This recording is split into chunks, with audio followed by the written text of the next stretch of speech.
Welcome back, designers, to Silvia Designs. I'm Kat, and for today's video, we are expanding our knowledge of peyote stitch to encompass odd count peyote. If you're not familiar with even count peyote, which is the simpler version of what I'm going to teach here, go ahead and click that link above, or I've included it down in the description to watch my video about how to do even count peyote. Odd count peyote is very similar to even count, however, it does have one major difference. You might be asking yourself, why would I choose odd count over even count? Well, the short answer is, it's all about the pattern. Let's just take a look.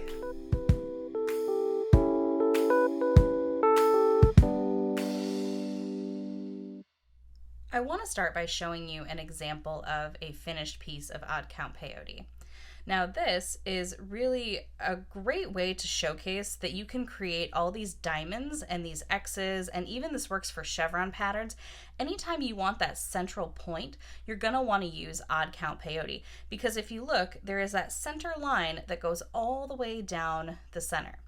If you remember when we were talking about even count peyote, we were talking about the rows that go across like this and the columns that go up and down like this. Now, even count peyote will have an even number of columns, and odd count peyote will have an odd number of columns. So this is 19 columns wide.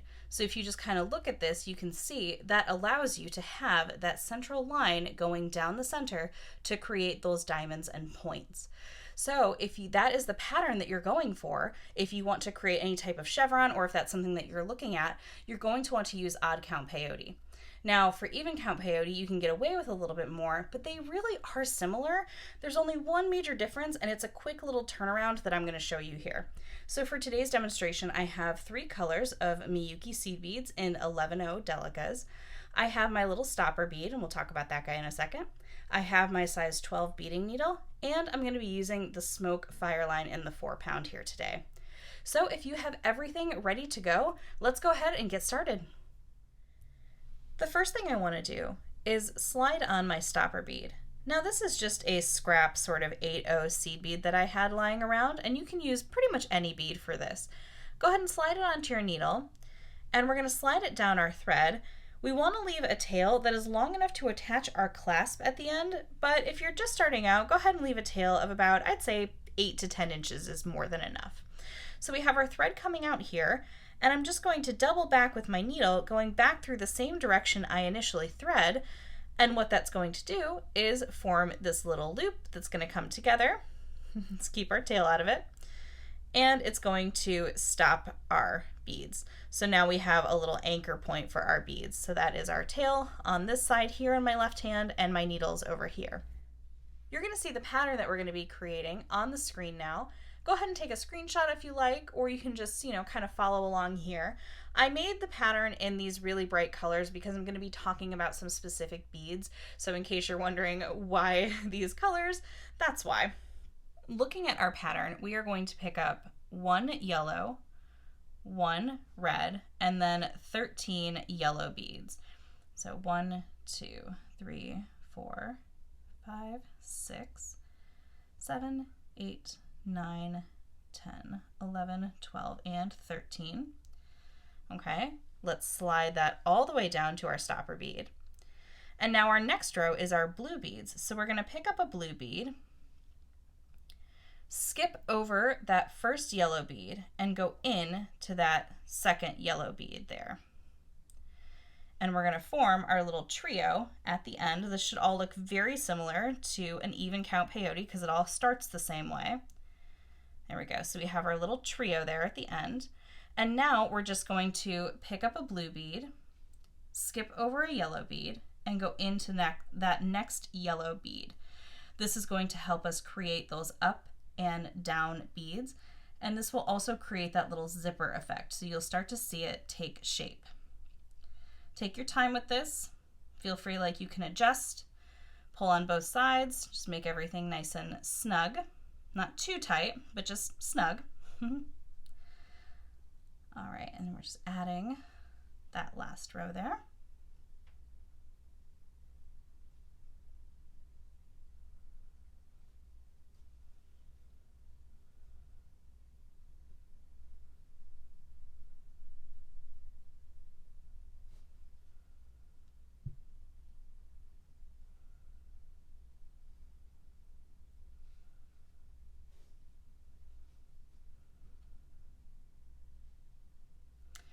Okay, so now we've picked up our blue bead there, and we're skipping over that yellow, and we're going into that red bead. Just like so, just like we normally would, right? Now here's the problem with even count, or excuse me, here's the problem with odd count that you don't get with even count. We have this extra little bead, that little extra yellow bead, just kind of hanging out there. If that stopper bead wasn't there, he would just fall right off the edge, right? So we need to anchor him in some way. So go ahead and pick up the next bead in your pattern, and for this one, it's going to be blue. Now I'm coming out that red bead, but what I'm going to do is I am going to turn my needle around, and I'm going to go up through that yellow bead. And if I can do it all in one, I'm going to go up through the yellow, the red, and the blue. And what we want to achieve is we want that little blue bead to sit right on top in its little nook there, right? So now this is the blue bead that we just added, but we're coming out of this blue bead here. Well, we can't just continue because then we're going to have a little gap over here. So we need to turn our needle around and go down through the yellow bead that is just beneath the blue bead that we're coming out of. So you see how we're working with this little set of 5 right here, and that thread's going to disappear. And now you can do this also in one if you can. Go through that red bead and through that yellow bead and come out to the side. And we're just going to scooch everything together just a little bit. There we go. But we can't just leave it coming out the yellow bead. We have to turn it around and go through that blue bead. And now that we're coming out that blue bead, here's where we're ready to add that next row. And our next row is going to be yellow. So go ahead and pick up a yellow bead, and you're going to skip over that red one there and go into the blue bead that is your next up bead. So here's where we have those little rows that are sitting with those up beads. So we can just add this row much, much faster, right? So we're picking up our yellow, going into our blue. And this first row is always going to be, I'd say your kind of wobbliest, just because it just takes a second to get the structure. But once the structure is there, you'd never notice. It's not like you have to go back and undo these rows because they don't look right. You know, they really should click into place, which is again why I love using Miyuki Delicas for this kind of style here. All right. So now on this side, we don't have to do that turnaround, right? It looks just like even count peyote. So we're just going to continue weaving our next row. So we can just turn it around like we normally do with even count and pick up the red because it's our next row and go into the yellow.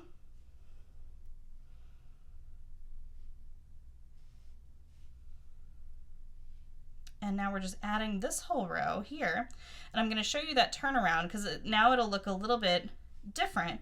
Same concept, but now that you have a little bit more bead weaving happening, it just kind of, it'll look a little different. You'll see what I mean. Almost there. Okay, so now we want to add our red bead on the end here, just like so.